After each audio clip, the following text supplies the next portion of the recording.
more in favor of autism and supporting the cause. Okay.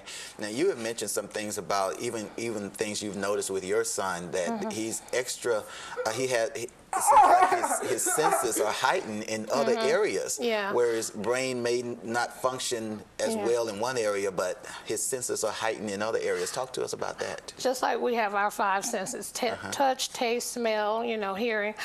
They can hear extremely well. I mean, sometimes he'll be in a bathroom. If you turn on that fan, it just drives him nuts. It's like that fan is so high pitched to him, and well, as normal hearing people would just think that it's a regular okay sound.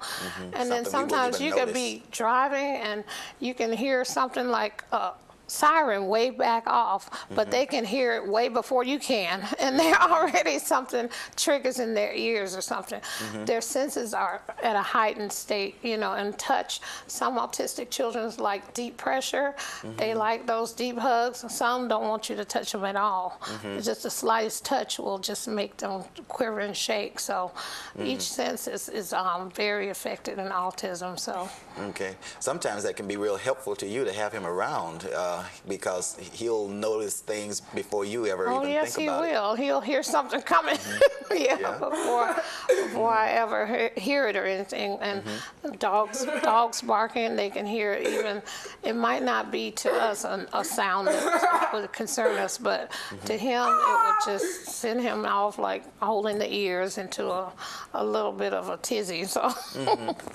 Well, most autism or some autism people have an opportunity to really function on their own in society, or what's your hope for your son? My hope for my son is with the proper mentoring and proper OT speech and also psychological evaluations, that he will function on his own, and he might need to stay in a living facility that has some supervision, but to be as independent as he possibly can.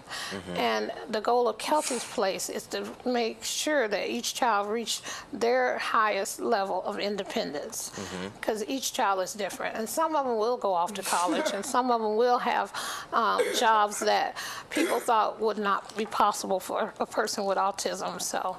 So the goal is to stress that the children can learn, and they can learn with help through mentoring. I believe in one-on-one care.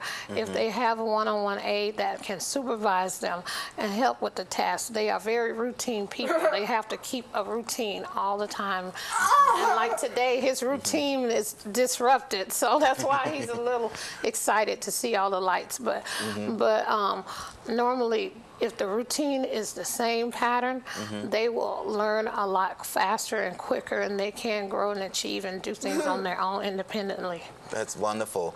What do you plan to help the parents with when you open up Kelsey's Place? We want to give them some resources. And Alabama is learning more resources. We don't have a lot now, but Cam Ward, he's a state representative, he's endorsing Kelsey's Place, and he's starting a coalition to study autism in Alabama.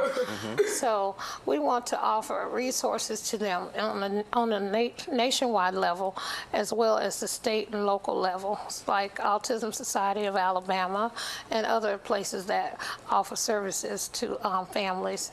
And we want to give them the right to feel empowered to help their child, that they can do things and work with the school districts and work with the people in our government to make it better for their children. And why you want to target teenagers primarily? Well, when I started the program, he wasn't quite a teenager. When I was thinking about the program, he was about 12, finna turn 13.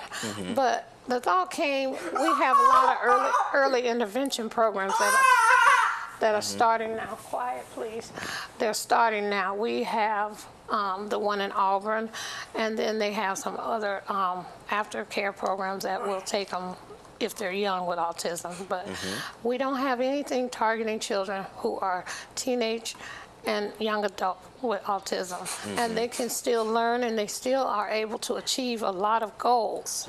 So that's where I wanted to focus in on the teens and the young adults. Okay, and then you mentioned earlier that there are other organizations for people, young people with all kinds of disorders, but they're all joined together in one place, but you just want to target youngsters with autism, and there's a reason for that. This is a place where they can come and know that they have a place made especially for them.